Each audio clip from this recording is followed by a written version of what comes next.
Hello everyone, this is Warframe Unabridged. I'm your host Fen, and today we're going to continue our journey with Zephyr. I always love taking another look at a frame that I haven't had the pleasure of picking up for a while, and I wanted to take my time with this one and see if I could find something that you haven't heard before. But of course, there's nothing new under the sun, so the best I could do is hope to find an iteration that you may not have considered before. Now of course, we are taking a look at Turbulence in this, but in this I'm only really going to be discussing a single build, but I'll also be referring you to one from my previous video. The first one is my crowd control build, but the main thing that you need to take into account if you're really interested in applying that to Turbulence is the range.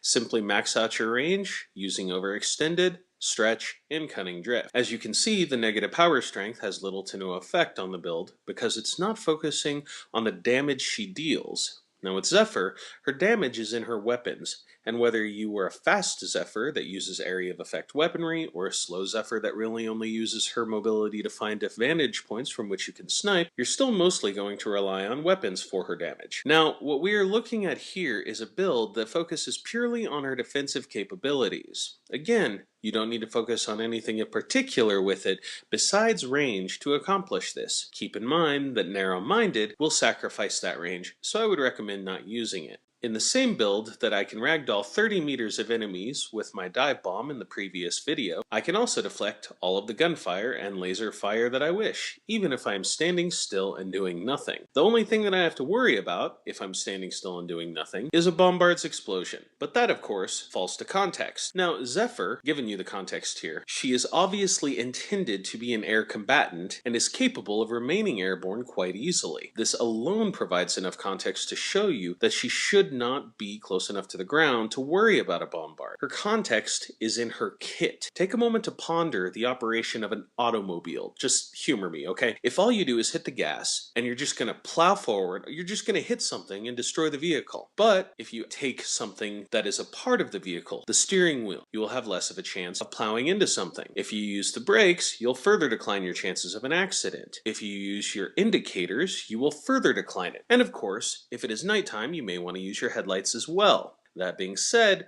when I hear people complain about Zephyr going down to bombards, I feel like I'm watching somebody complain that they got in a wreck when they failed to use their indicators or even their brakes. If you don't use everything that is an integral part of it, you are not using it to its fullest potential. You may not even be using it for a safe purpose at that point. Such is the plight of Zephyr. Again, I reiterate that she is complicated. She is unlike many frames, but that does not mean that she is their lesser. I also reiterate that there are no bad frames. Only bad players. Of course, if they are using Zephyr when they have no intention of using her air superiority, then they would be better off using someone else. But I digress. Going back to the build at hand, you can build however you like, but I can tell you from experience that if you are maximizing range and you are making use of her ability to remain airborne, you're not going to worry about improving upon her defenses. 250% power range. After that, go nuts. Moving along to the build showcase for this is actually more of a loadout that we are taking a look at. Some of you are quite familiar with it, and I'm not gonna lie, I only recently discovered this build while discussing my previous video with someone on the forums. Thank you so much, by the way. You know who you are. As you already know, range is the way to optimize Turbulence in terms of defense. And beyond that, there isn't much to say. But with the advent of Jetstream, Zephyr was opened up to an extremely powerful weapon synergy. For this, you only need about 175% power strength by the accounts that I've seen. But I'm going with about 214 personally. With that in mind, we are using Power Drift and Blind Rage. For efficiency, to offset Blind Rage, we're going with maxed out Fleeting Expertise and Streamline. Of course, in this situation, you're going to want a maxed out Jetstream as well. We are also maximizing our duration at 222%, only slightly off put by Fleeting Expertise. So let's take a look at it in action. This is going to give us a fairly monstrous movement speed, with Jetstream and Rush, augmented by Blind Rage and Power Drift. So it will be easy to maintain the momentum you gain from flight speed. The duration will also give you a monstrous tailwind. You got to be careful careful with this though, because the developers still haven't done anything about her falling off the map and having to reset by going too high. Lastly, the power strength will give Tornado a decent boost to damage, somewhere to the tune of 1027 damage per second, which has an extremely unlikely, but it still has the potential of over 45,000 damage, which I suppose is balanced by the fact that you can't control the direction of the tornadoes. And of course, the tornadoes will drop right on your head with this build, since it has no range to it due to the intense duration.